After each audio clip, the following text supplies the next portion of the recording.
अयोध्या में राम मंदिर के लिए संघर्ष लगभग 1000 वर्ष तक चला, जिसमें हजारों लोगों ने अपनी जान दे दी तो कई राजवंश इसके लिए लड़ते हुए समाप्त हो गए और कई योद्धा भगवान राम के जन्म स्थान की रक्षा में फना हो गए।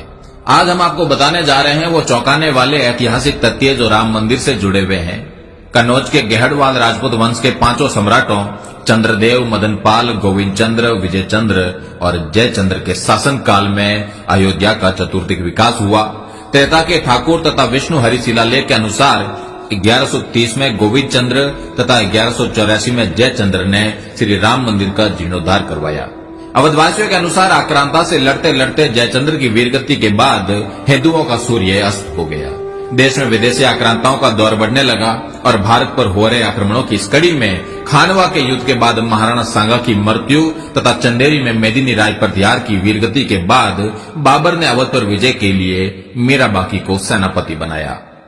वर्तमान अयोध्या के हंसवर के राजा रणविजय सिंह और उनकी पत्नी जयकुमारी ने अन्य स्थानीय राजपूत शासकों के साथ मिलकर बाबर के सेनापति मीर बाकी द्वारा श्री राम जन्मभूमि पर बाबरी मस्जिद का निर्माण के विरुद्ध युद्ध लड़ा। लगभग 15 दिन तक जन्मभूमि परिसर रणविजय सिंह के नियंत्रण में रही, किंतु अंततः युद्ध में सभी वीरगति को प्राप्त हो गए। मीर बाकी ने 1528 में मंदिर तोड़कर बाबरी मस्जिद का निर्माण करवा दिया। 1678 से 1707 में औरंगजेब के समय पर राजेपुर के ठाकुर गजराज सिंह, सिसिंडा के कुंवर गोपाल सिंह, ठाकुर जगदम्बा सिंह, बाबा केशव दास और हजारों राजपूतों ने राम जन्मभूमि के लिए दर्जनों लड़ाइयां लड़ी। ठाकुर जगदम्बा सिंह का बलिदान तो आज भी अवध की लोक कथाओं में अमर है। बाबर की मृत्यु के बाद मुगल सत्ता में जयपुर के शासकों का हस्तक्षेप अधिक रहा। काशी, मथुरा, वृंदावन सहित उत्तर भारत के ये सभी धार्मिक स्थल मान सिंह जी की जागीरी में आते थे।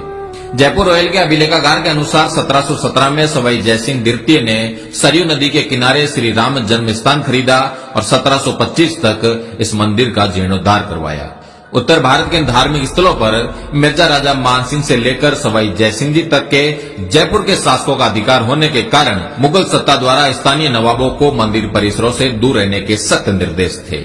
जयपुर शाही परिवार के पास राम मंदिर और आसपास 983 एकड़ के करीब जमीन थी, जिसका नक्शा जयपुर रॉयल आर्काइव में आज भी उपलब्ध है। सवाई जयसिंह जी की मृत्यु के बाद यह क्षेत्र नवाबों के अधीन रहा। नवाबों के शासन में श्री राम जन्मभूमि पर पुनः मस्जिद का निर्माण होता रहा। अमेठी के राजा बंदाल गोती राजपूत वंश के गुरुदत्त सिंह और पीपरा के चंदेल राजा राजकुमार सिंह ने राम मंदिर के लिए नवाब शहादत अली खान के साथ लगातार 5 लड़ाइयां लड़ी। कालांतर में हंसवर परिवार से ही निकले मकारी के चंद्रवंशी राजा ने 1814 से 1836 के मध्य अवध के नवाब नरीरुद्दीन हैदर के विरुद्ध राम मंदिर के लिए 3 लड़ाइयां लड़ी। गोंडा के राजा देवी बख्श सिंह ने अवध क्षेत्र के सभी तालुकदारों और छोटे राज्यों को एकजुट किया और 1847 से 1857 के बीच कई लड़ाइयां लड़ी। इन लड़ाइयों में नवाब वाजिद अली शाह बुरी तरह हार गया और इन लड़ाइयों के दौरान ही एक छोटा चबूतरा और राम मंदिर परिसर में मंदिर का निर्माण किया गया। जन्मभूमि स्थल पर चबूतरे के निर्माण के बाद अमेठी के एक मौलवी अमीर अली द्वारा एक टुकड़ी रवाना की गई, जिसे भीटी के राजकुमार जयदत्त सिंह ने रोनाई गांव के पास रोक दिया और वहां पर एक लंबी लड़ाई हुई, जिसमें कई राजपूत सैन्य दल लड़ते हुए वीर गति को प्राप्त हो गए। 1857 की क्रांति के बाद ब्रिटिश सरकार ने मंदिर परिसर पर भविष्य में विकास कार्यों पर रोक लगा दी। देश आजाद हो गया, किंतु 1000 वर्षों तक चल रहे संघर्ष ने विराम नहीं लिया। राम मंदिर आंदोलन के जनक मेवाड़ के वीरम देवोत राणावत महंत दिग्विजय नाथ जी ने इस आंदोलन को संगठनात्मक स्वरूप दिया और 1969 में अपनी समाधि से पूर्व तक अनवरत इस काम में कार्यरत रहे। उत्तर प्रदेश के तत्कालीन मुख्यमंत्री वीर बहादुर सिंह रघुवंशी ने 1 फरवरी 1986 में पहली बार राम मंदिर के ताले खुलवाए। 1949 में केंद्र तथा राज्य सरकार पर विवादित ढांचे से प्रभु श्री राम की मूर्ति हटाने का दबाव था। उस समय फैजाबाद के सिटी मजिस्ट्रेट ठाकुर गुरुदत्त सिंह ने मूर्ति नहीं हटने दी। फलस्वरूप उन्हें अपनी नौकरी से हाथ धोना पड़ा।